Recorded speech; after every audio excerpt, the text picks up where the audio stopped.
जय हिंद दोस्तों, मेरा नाम तुषार है। सीजीपीएससी नॉलेज हब के इस यूट्यूब चैनल पे आप सभी का स्वागत है। आज हम लोग बात कर रहे हैं 8 अक्टूबर 2022 के लिए हमारी प्रतियोगी परीक्षाओं के हिसाब से न्यूज़पेपर में कौन-कौन सी खबरें छपी हैं, उसके बारे में कवर अप करेंगे। नेशनल लेवल की खबरें, इंटरनेशनल लेवल की खबरें और छत्तीसगढ़ की खबरें। तो चलिए वीडियो को शुरू करते हैं। तो जैसे सबसे पहले अगर हम लोग खबरों की बात करेंगे तो जैसे नोबेल प्राइजेस आ रहे हैं, लगभग हर दिन जो है एक नोबेल पुरस्कार की घोषणा हो रही है।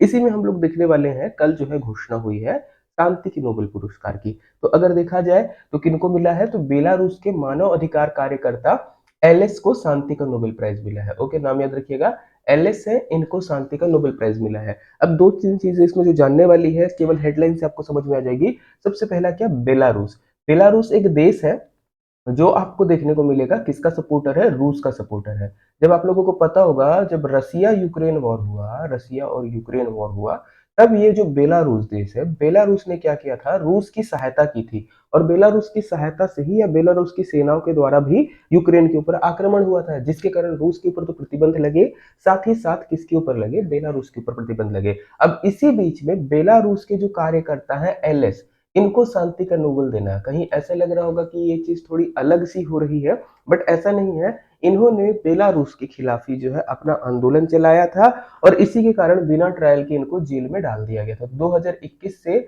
बिना ट्रायल के जेल में ये बंद है। इसके कारण जो है इनको शांति का नोबेल पुरस्कार मिल रहा है। अगर हेडलाइन पे जाएंगे हम लोग को, देखिएगा इसमें क्या क्या मिलेगा। रूस के समूह मेमोरियल और यूक्रेनी संगठन सेंटर फॉर सिविल लिबर्टीज को भी नोबेल के लिए चुना गया है। यूक्रेन पर रूस के हमले के आलोचक रहे नोबेल के लिए चुने गए सभी मानवाधिकार कार्यकर्ता संगठन। जितने लोगों को भी इस बार मिला है, वो सारे के सारे क्या है, जो रूस ने हमला किया उसकी जिन लोगों ने आलोचना की है, उन सभी संगठनों को क्या मिला है, नोबेल पुरस्कार मिला शांति का। ऐसा दूसरी बार हो रहा है लगातार कि पुतिन का विरोध करने वाले सामाजिक कार्यकर्ताओं को शांति का नोबेल दिया जा रहा है। अब पुतिन कौन है, तो व्लादिमीर पुतिन रूस के राष्ट्रपति हैं। उनका जो भी विरोध कर रहे हैं एकदम खुलकर, उनको जो है शांति का नोबेल दिया जा रहा है, इस प्रकार से बताया जा रहा है। बेलारूस ने राजनीति से प्रेरित बताते हुए नोबेल कमेटी की आलोचना की है। सोचिए, जिस देश को मिल रहा है, जिस देश की तरफ से ये नोबेल प्राइज आ रहा है, वही बोल रहा है कि ये राजनीति से प्रेरित है। क्यों? क्योंकि ये व्यक्ति जो है वहां पर अपने ही देश के खिलाफ बात कर रही है। इंपॉर्टेंट रहेगा। बाकी अगर बात किए जाएंगे तो 10 दिसंबर को ये पुरस्कार दिए जाने वाले हैं। अभी केवल घोषणा हुई है। 10 दिसंबर को क्यों मिलेगा, तो 10 दिसंबर आप सभी को पता होगा मानव अधिकार दिवस होता है। तो मानव अधिकार दिवस के दिन ये पुरस्कार जो है मिलेगा। अगर बाकी बात करें तो हम लोग नोबेल पे जैसे काम कर रहे हैं, तो देखिए आज में नोबेल के बारे में क्या खास बात आ रही है। तो वैज्ञानिक अल्फ्रेड नोबेल ने वसीयत के आधार पर 1901 में उनकी संपत्ति से चिकित्सा, भौतिकी, रसायन, साहित्य और शांति के क्षेत्र में नोबेल पुरस्कार देने की शुरुआत की गई थी। उन्होंने इतने ही क्षेत्र में बोला था। 1968 में अर्थशास्त्र का क्षेत्र भी जोड़ा गया, याद रखिएगा। 1968 में अर्थशास्त्र को भी जोड़ा गया। तो अगर हम लोग बोले अल्फ्रेड नोबेल की, तो उन्होंने भौतिक, रसायन, साहित्य और शांति का क्षेत्र बोला था। अर्थशास्त्र को बाद में जोड़ा गया है। चिकित्सा, भौतिक और रसायन के लिए हम लोग को सबको देख क्या होगा, आपको जो चुन लिए गए हैं।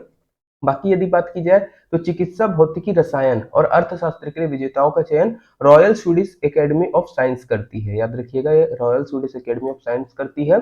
साहित्य के क्षेत्र में विजेता का चयन स्वीडिश एकेडमी, और शांति के क्षेत्र में विजेता का चयन नॉर्वे नोबेल कमेटी करती है। याद रखिएगा, बाकी तो स्वीडिश कंपनी करती है, स्वीडिश एकेडमी करती है। जब शांति की बात आती है तो नॉर्वे वाली करती है। ये पॉइंट इंपॉर्टेंट रहेगा। कैसे याद रख सकते हो, अल्फ्रेड नोबेल जब डायनामाइट बनाए तो बोले यार इसके कारण तो शांति हो नहीं पाई, तो शांति का हमारे देश से मत दो, स्वीडन से मत दो, कोई दूसरे देश से दो। तो उसका पड़ोसी नॉर्वे जो है देगा, ये ध्यान रखिएगा। बाकी जो नोबेल है सारी चीजों पे आ गए हैं, अभी केवल एक क्षेत्र में बचा है, वो जल्दी ही आ जाएगा। चलो आगे बढ़ते हैं हम लोग नेक्स्ट खबर की तरफ। अब भारत से रिलेटेड खबर है। क्या होने वाला है, तो आरबीआई जल्दी से डिजिटल रुपया लॉन्च करने वाला है। भारत में अब डिजिटल करेंसी की ओर भारत बढ़ रहा है। धीरे धीरे ये लॉन्च होगा, डिजिटल करेंसी, डिजिटल रुपया। तो क्या इसका मतलब ये होगा कि हमारे पास जो नोट और सिक्के हैं, क्या उनको हटा दिया जाएगा धीरे धीरे? तो अभी ऐसा कोई चीज बताया नहीं गया है। केवल ये क्या है, रुपए के विकल्प के रूप में काम करेगा, उसकी जगह नहीं लेगा। तो यही बात बोल रहा है। देखिए, नोट के विकल्प के रूप में काम करेगा डिजिटल रुपया, पेपर नोट की जगह लेने का कोई इरादा नहीं है। अभी भारत इतना अच्छे मौजूद में नहीं है, या अभी इस चीज पे हम लोग इतने श्योर नहीं है कि डिजिटल करेंसी हम लोग ला सकते हैं। तो डिजिटल करेंसी ला रहे हैं, पर पूर्णतया इस्तेमाल कर ले और नोट को बंद कर दे, अभी ऐसा नहीं है। केवल भारत ऐसा कर रहा है क्या? नहीं, लगभग 105 देश है दुनिया के जो डिजिटल करेंसी लाने की तैयारी में है। इसमें अगर देखेंगे तो चीन और दक्षिण कोरिया, इन्होंने पायलट प्रोजेक्ट शुरू कर दिया है। मतलब चीन और दक्षिण कोरिया तो आगे बढ़ चुके हैं। बाकी अगर जानने की कोशिश करेंगे तो डिजिटल करेंसी की यदि बात करेंगे तो किस प्रकार से आने वाली है? खुदरा और थोक प्रकार की होगी, दोनों प्रकार की होगी। खुदरा डिजिटल करेंसी का इस्तेमाल कोई भी कर सकता है, जबकि थोक करेंसी का इस्तेमाल संस्थागत रूप से होगा। बाकी यदि बात करें आवश्यकता क्यों है डिजिटल करेंसी की, हम लोग नोट से क्यों काम नहीं कर सकते? देखिएगा, एक चोरी होने का तो डर अलग बात हो जाती है। बाकी पेपर वाला जो करेंसी है या सिक्के जो है उनको बनाने में बहुत ज्यादा पैसा लगता है। तो इसके यदि हम लोग आगे आंकड़े देखेंगे तो आपको देखने को मिलेगा, जैसे आरबीआई क्या बोल रहा है, देखिए वित्त वर्ष 2021-22 में पेपर नोट की छपाई पर 4,984 करोड़ रुपए का खर्च आया था। केवल 2021-22 में जितने पैसे छापे, जितने नोट छापे, उसी में सरकार को 4,984 करोड़ रुपए का खर्च आया। डिजिटल करेंसी में ये सारी चीजें नहीं रहेंगी। बाकी अगर बात की जाए तो नोटों के कटने फटने की भी संभावनाएं होती हैं, गंदे होने की संभावनाएं होती हैं। ये सारी चीजें जो है थोड़ी सी बच जाएंगी। तो हम लोग आगे डिजिटल युग में बढ़ रहे हैं। वैसे भी 5G आने वाला है, लॉन्च हो चुका है। तो धीरे धीरे आपको ये सारी चीजें दिखेंगी, और केवल भारत नहीं कर रहे हैं, दुनिया भर के 105 देश इसमें आगे बढ़ रहे हैं। चलिए आगे बढ़ते हैं नेक्स्ट खबर की तरफ। ये थोड़ा संविधान से जुड़ी हुई है। क्या कहता है? मतांतरित दलितों को एससी का दर्जा देने के लिए जो है अध्ययन करेगा आयोग, 2 वर्ष में रिपोर्ट आएगी। ओके, कुछ कुछ मिसप्रिंट हो जाता है जब हम लोग निकालते हैं पेपर में। तो चलिए इसके बारे में बात करेंगे। तो केंद्र ने पूर्व सीजेआई केजी बालाकृष्णन की अध्यक्षता में एक समिति का गठन किया है। समिति का काम क्या होने वाला है तो समझ लीजिएगा। जो भी आपके दलित समुदाय को लोग रहते हैं, या जिसको हम लोग क्या बोलते हैं, अनुसूचित जाति में जो लोग आते हैं। अब अनुसूचित जाति जब भी हम लोग बात करते हैं तो जाति जाति है, धर्म नहीं है। तो जिन लोग अपना धर्म परिवर्तन कर चुके हैं, मान के चलिए कोई अनुसूचित जाति का व्यक्ति था, यदि वो धर्म परिवर्तित करके अपना इस्लाम धर्म या मतलब मुस्लिम या फिर क्रिश्चियन बन जाता है, मुस्लिम या ईसाई बन जाता है, तो अभी तक क्या है, मुस्लिम और ईसाई को, अब अगर आप कन्वर्ट हो गए हो मुस्लिम ईसाई में, तो आपको अनुसूचित जाति एससी में शामिल नहीं किया जाता है। अब इसकी मांग उठी कि ऐसा क्यों है, जबकि यदि बात की जाए तो हिंदू हिंदू के अलावा बौद्ध और इसके अलावा सिख, यदि आप हिंदू बौद्ध या सिख में मतांतरण होते हैं तो आपको एससी में मिल रहा है। अगर आप हिंदू धर्म से, हिंदू की बात कर लीजिए, सिख बात कर लीजिए, बौद्ध की बात कर लीजिए, अगर इसमें आप मतांतरित होते हैं तो आपको एससी की कैटेगरी में रखा जाता है। बट मुस्लिम और ईसाई में मतांतरित होने पर आपको नहीं रखा जाता। तो ये संविधान में एक फैसला उठ रहा है। इन लोगों ने मांग की कि बाकियों को जब रखते हो तो हमको भी रखो। अब इसी चीज के ऊपर जो है आयोग अध्ययन करेगा, और इसके बाद 2 वर्ष में अपनी रिपोर्ट देगा कि इनको रखना है या नहीं रखना है। यदि बाकी चीजों की बात करा जाए तो किसी भी जाति को अनुसूचित जाति में घोषित करने के लिए जो हक होता है वो राष्ट्रपति के पास होता है।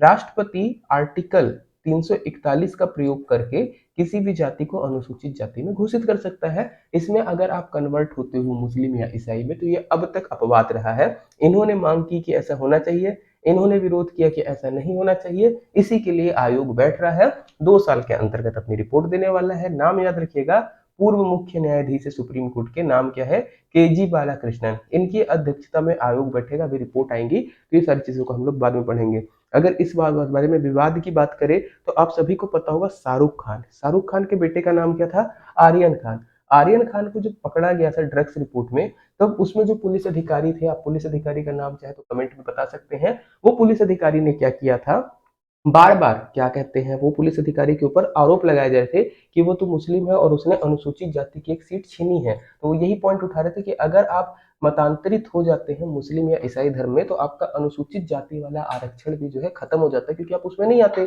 जबकि हिंदू बौद्ध और सिख को ये चीज मिलती रहती है। चलिए आगे बढ़ते हैं नेक्स्ट की तरफ। खबर हमारे पास ये राज्य लेवल पे है, कल भी मैंने इसको कवर अप किया था, आज भी कर लेते हैं। तो 10वीं 12वीं के मेधावी छात्रों को लेकर आज 18 बार उड़ेगा मुख्यमंत्री का उड़न खटोला। हेलीकॉप्टर की यात्रा करा रहे हैं 10वीं 12वीं के टॉपरों को।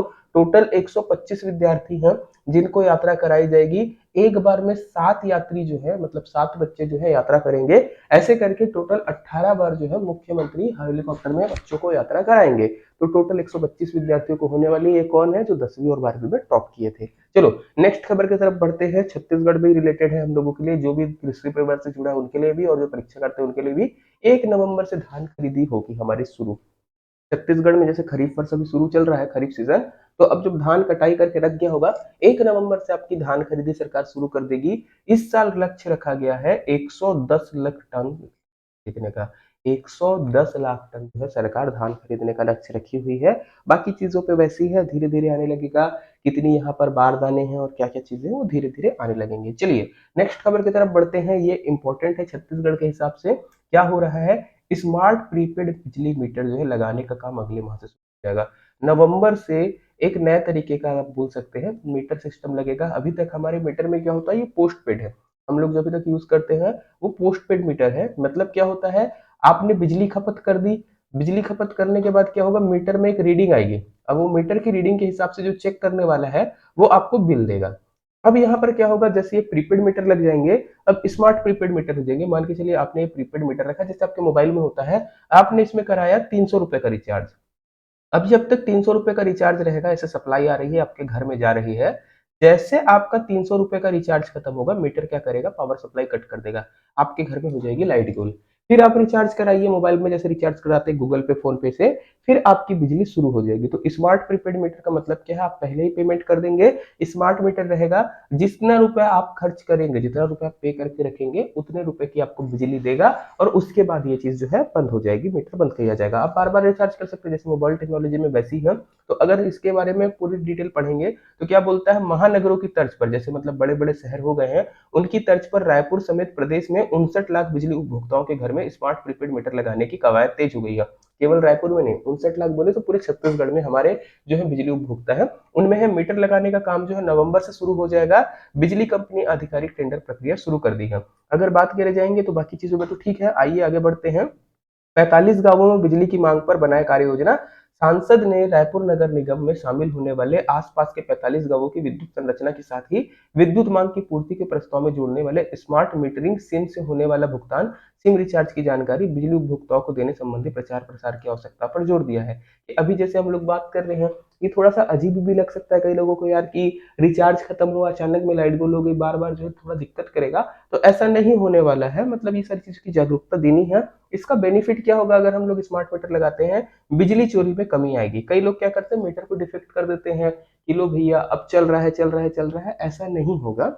आप मीटर लगाए हो, जितना आ रहा है उतना ही आएगा, उसके बाद बिजली कट जाएगी। तो बिजली चोरी में एक कमी आने की कोशिश की जा रही है। अगले 3 साल में लक्ष्य रखा गया है कि 100% मीटर लगाए जाएंगे। मतलब अगर बोला जाए तो 2025 तक पूरे छत्तीसगढ़ में स्मार्ट मीटर लग जाए प्रीपेड वाला, इसका लक्ष्य रखा गया है। शुरुआत नगर निगमों से होगी, फिर धीरे धीरे पूरे स्तर तक में बढ़ेगा। चलिए आगे बढ़ते हैं नेक्स्ट खबर की तरफ, ये भी इंपॉर्टेंट है। बोल रहा है, रामसर स्थल की दौड़ में गिधवा परसदा, चीचा, फूटहा मार और अचानक मार, ये रामसर स्थल में आ रहे हैं छत्तीसगढ़ के। अब इस बारे में बात करें तो पहले क्या होता है, रामसर स्थल इसमें बड़े प्यार से दिया हुआ, अगर आप साइड में आएंगे राइट साइड दिखेंगे तो रामसर साइट ऐसे वेटलैंड है जिन्हें अंतरराष्ट्रीय महत्व प्राप्त है। अंतरराष्ट्रीय स्तर पर आपका वेटलैंड को जो महत्व प्राप्त होता है उनको रामसर स्थल बोलते हैं। क्यों बोलते हैं, तो 1971 में ईरान के रामसर शहर में दुनिया भर की वेटलैंड स्थायी उपयोग और संरक्षण के लिए यूनेस्को के नेतृत्व में एक अंतरराष्ट्रीय संधि की गई थी। दुनिया भर में करीब 2400 रामसर साइट घोषित किए गए हैं। अब जब बात आती है वेटलैंड की, तो वेटलैंड क्या होते हैं, तो वेटलैंड का अर्थ होता है नम भूमि या आर्द्र भूमि, ऐसी भूमि जो पानी से सरोबोर हो। वेटलैंड पानी में अगर देखोगे तो मौसमी या स्थायी पारिस्थितिक तंत्र है, जिनमें दलदल, नदियां, झीलें, डेल्टा, बाढ़ के मैदान, चावल के खेत, समुद्री क्षेत्र, तालाब आदि आ जाते हैं। पर्यावरण से संबंधित महत्वपूर्ण हो जाता है, क्योंकि यहाँ पर आपको पारिस्थितिक तंत्र कुछ अलग प्रकार का देखने को मिलेगा। अब चूंकि बात की जा रही है दुनिया भर में 2400 है, अगर पूरे भारत में बात की जाएगी तो 75 स्थल रामसर साइट में शामिल है। बट दुर्भाग्य की बात क्या है, अगर देखा जाएगा तो छत्तीसगढ़ में एक भी स्थल अभी तक रामसर साइट में शामिल नहीं हुआ है। इसी में छत्तीसगढ़ कवायद में लगा है कि छत्तीसगढ़ के स्थलों में रामसर साइट में किया जाए। तो वन विभाग ने इस दिशा में पहल करते हुए सर्वेक्षण करा लिया है। प्रदेश में अब तक 35,000 से अधिक वेटलैंड जो है ढूंढे जा चुके हैं। छत्तीसगढ़ में अगर बात करें तो 35,000 से अधिक वेटलैंड मिल चुका है। वेटलैंड का चयन करने के लिए इसरो से रिमोट सेंसिंग की मदद ली जा रही है। अगर पूरी बात की जाए तो 35,534 वेटलैंड प्रदेश में सर्वेक्षण के अनुसार 7,711 है ना, मतलब 7,711 वेटलैंड 2.25 हेक्टेयर से अधिक क्षेत्रफल वाले हैं। अगर बात की जाए तो 27,823 वेटलैंड 2.25 हेक्टेयर से छोटे वाले और 3,37,976 हेक्टेयर में फैले हुए कुल 2.5% आपको देखने को मिलेगा। अब अगर बात की जाए जो इम्पोर्टेंट है, जो बड़े आगे बढ़ रहे हैं उनके बारे में, तो गिधवा परसदा हम लोगों ने वैसे इसको टूरिज्म में भी कवर अप किया हुआ है। तो बेमेतरा जिले में गिधवा परसदा, नगधा, एरम शाही जलीय नम क्षेत्र है। यहाँ पर पक्षियों की कई प्रजाति पाई जाती है। आप लोगों को पता होगा गिधवा परसदा पक्षी विहार, ये सुने होगा आप लोग। जलीय स्थल में जैव विविधता की बहुलता के साथ पारिस्थितिकी व स्वास्थ्य पर्यावरण के लिए उपयुक्त माना गया है।